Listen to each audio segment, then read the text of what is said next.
So I'm Giulia. I'm working in the media department of Sea Watch, and my job is centered around press work and like public relations in general. So I talk to a lot of newspapers, but also to like just different organizations, for example, and we try to coordinate the public relations work of Sea Watch in total.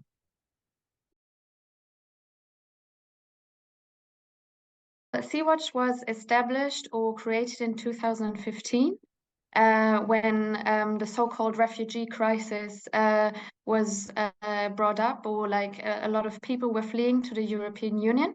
And Sea Watch since then had, I think, 6 different ships, so sea operations, and we actively try to rescue people and support people fleeing to the European Union, and also 3 different airplanes. So we also try to monitor the Central Mediterranean from above.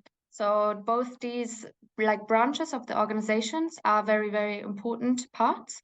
And especially with the airplane monitoring missions, we are also supporting other civil sea rescue organizations and people fleeing to Italy or to the European Union as a whole. So I think like there's lots of parts to differentiate. So firstly, of course, next to our operations, we also have advocacy work. So meaning that we are actively trying to leverage on a political level, to work on a political level, to enhance sea rescue by states, because this is our vision. Our vision is not that we as civil actors will do this work of rescuing and supporting people fleeing on the long run, but we seek a state-led rescue program. Like it was already established a few years ago, but then again, how do you say in English, like dismantled. So what we're doing, we see ourselves as like a minor patch on the situation, because of course, like at the moment with the political situation, but also in the situation in the Central Mediterranean as a whole, we cannot support every person fleeing. So many people still drown in the Mediterranean Sea. I think like just in the last couple of months, like 2023, it was more than 700 people in the Mediterranean and more than 600 people in the Central Mediterranean, because states actively prevent and actively do not rescue. So what we are trying to do is, of course, the active operations, but then on the other side, political work to really work towards a state EU-led civil or like sea rescue program. So this is one side. And of course, we are doing this also on national level. So not only on EU level, but also in Germany, for example, but also in Italy, we're doing advocacy work. On the other side, we are, of course, for our missions like airplane and sea rescue missions by ship, cooperating with the responsible sorry, I'm missing the word. Search and rescue coordination centers of the respective states. So, for example, of course, we're communicating with the Rescue Coordination Center of Italy. Of course, we're communicating with the Rescue Coordination Center in Malta to actively try to support rescues of people. The moment we have around 150 people employed, and we have lots and lots of activists, so people that are voluntarily spending their time with the organization, and without volunteers, we wouldn't be able to operate. We have people working in Italy, we have people working in Germany, but also we have volunteers in in other states of the European Union, like the Netherlands, for example. We're trying to focus, as said, on our airplane monitoring missions over the Central Mediterranean Sea. And just a few days ago, we had, for example, we spotted a boat in distress. And you can imagine those boats are overcrowded. Those boats are per se already in distress at sea because they are at huge risk of capsizing. So what we try to do is to communicate with the ships in the area and also with the responsible search and rescue coordination center in Malta, that this boat would be supported and then ultimately people would be rescued. And a cargo vessel was actually the Marco Polo was actually quite near the distress case. And we communicated, and the Marco Polo made also its way towards the distress case, and was on their way to rescuing those people. But the Maltese Search and Rescue Coordination Center, so the Maltese authority, actually communicated with the Marco Polo as well, and actively prevented the boat to like rescuing those people, and said the boat per se is not in distress. So the Marco Polo left the distress case, the people behind, did not rescue, and they were only rescued after another night on the central Mediterranean Sea by a civil sea rescue ship called the Geo Barents, operated by Doctors Without Borders. So you can imagine how many people had to like live through another night in the central Mediterranean and were all the time at risk of capsizing and drowning. The Geo Barents just now, also yesterday, I think, just got also assigned a port of safety. So this is what happens when civil search and rescue ships rescue people. They get assigned a port of safety where then they go and disembark the people on land.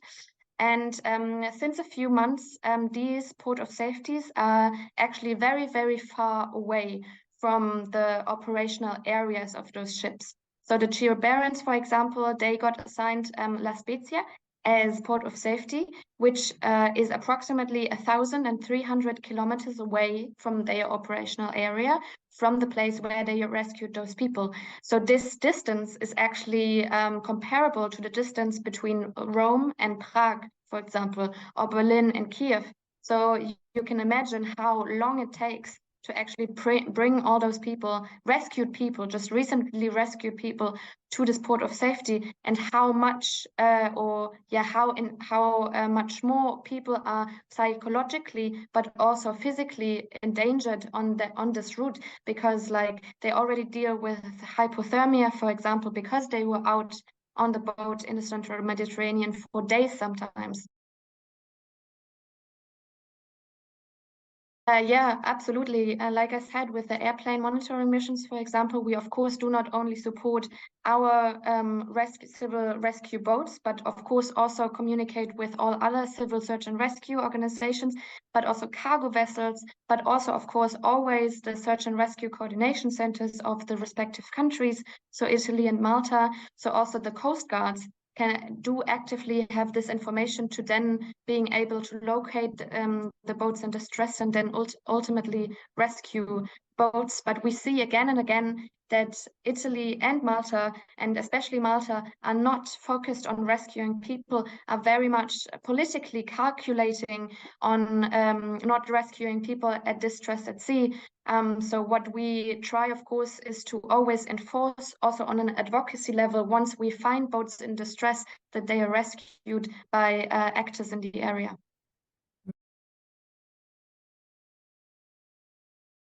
So the state of emergency is, I mean, as you know, like was created for a time frame of 6 months initially, and is supported by 5 million euros approximately.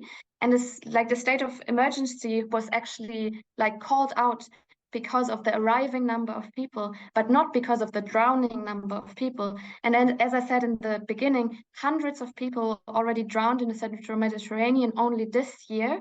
And we, on a political level, European states are not dealing with it. They're not focusing on providing safe passage and active search and rescue, but are very much focused on supporting the externalization policies of the European Union, the externalization of our borders in the end. And with this state of emergency, firstly, there's put a frame on the situation in Italy that the state has to now deal with like an emergency by people incoming. which means that the state, firstly, the current government gets more power. So the state of emergency actually allows the government to take decisions without the normal parliamentary processes. So it enlarges the decision-making power of the Italian government at the moment. And the emergency state also includes different measures to extend the creation of so-called pre-removal centers. So these pre-removal centers are very much focused or created to actually deport people back to countries where they just fled from. And you can imagine no person is leaving their home country without very, very good reasons to flee. As said, this situation is very much politically calculated. And also, if we have a look at the situation on Lampedusa, for example, of course, the island, the infrastructure at the moment is not equipped for so many people arriving. But why? We have to ask, why is the island not equipped? The infrastructure on the island is overwhelmed because it was politically chosen in the last years, in the last decade, to not extend the capacities, to not actually prepare for this current situation. So it's very much politically induced, this current situation. It is not a catastrophe, like a natural catastrophe, or not an emergency that just came over Italy or the European Union. It was very much foreseeable, and it is very much a political choice. I would say, like, for example, future mission, like our like very current future mission is preparing our new ship, the Sea Watch 5, for its first mission. And we will probably go out with this ship to the Central Mediterranean in the second half of this year. And this ship, like the Sea Watch 5, is firstly bigger and also more efficient in rescuing people. So we increased our capacities to actually conduct civil search and rescue in the Central Mediterranean Sea. So, but as you can think, like it's like a huge task to prepare a ship this big. So constructions are very much still ongoing, but I think this is our vision definitely for this year, to bring out the Sea Watch 5 to the Central Mediterranean.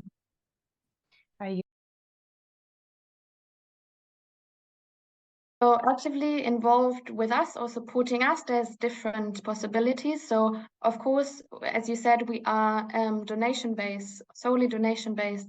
So supporting financially is always a very good choice.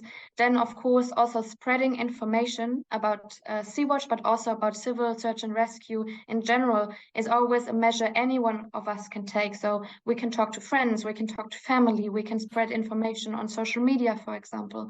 Then, of course, we are always also searching for people that can volunteer their time and their skills.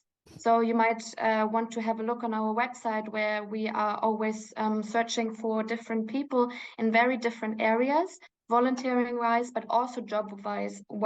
So we have a few vacancies at the moment where everyone can also have a look at if you are currently searching.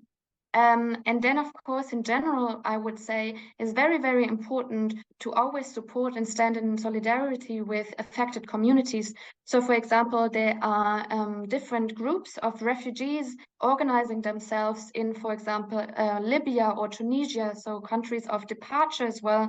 And it's, like, I think, crucial for us in the European Union to really get a grasp on the situation in the country. So if you have Twitter, you can, for example, follow refugees in Libya or refugees in Tunisia, where you can get direct information from local sites. And of course, if you want to support civil search and rescue organization on social media, then you can also follow different social media accounts, and of course also the social media accounts of Sea Watch.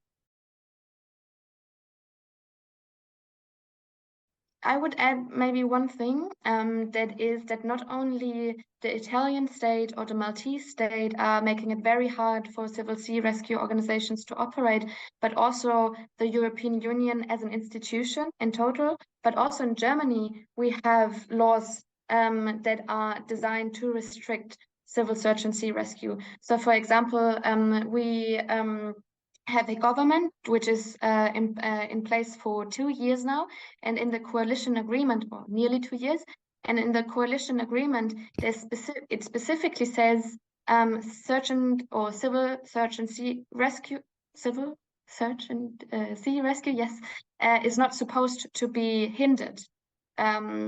But what our transport or Ministry of Transportation at the moment is working on is a new decree or new law that would actually hinder the majority of search and sea rescue vessels of civil organizations under the German flag. So you can imagine what huge toll this law, if it will, or this decree, if it would pass in like this new draft would pass, how much it would actually hinder civil search and sea rescue efforts for German organizations. So we very much have to see this political approach not only as state-centered. It's not only Italy, it's not only Malta, but it's like an approach that the whole Europe, or like many European countries have. And this is also how we have to approach and have to fight it, as like a unified movement in the European Union or in Europe, as standing in solidarity with each other, because only in solidarity I think, can we actually also tackle the situation at the borders.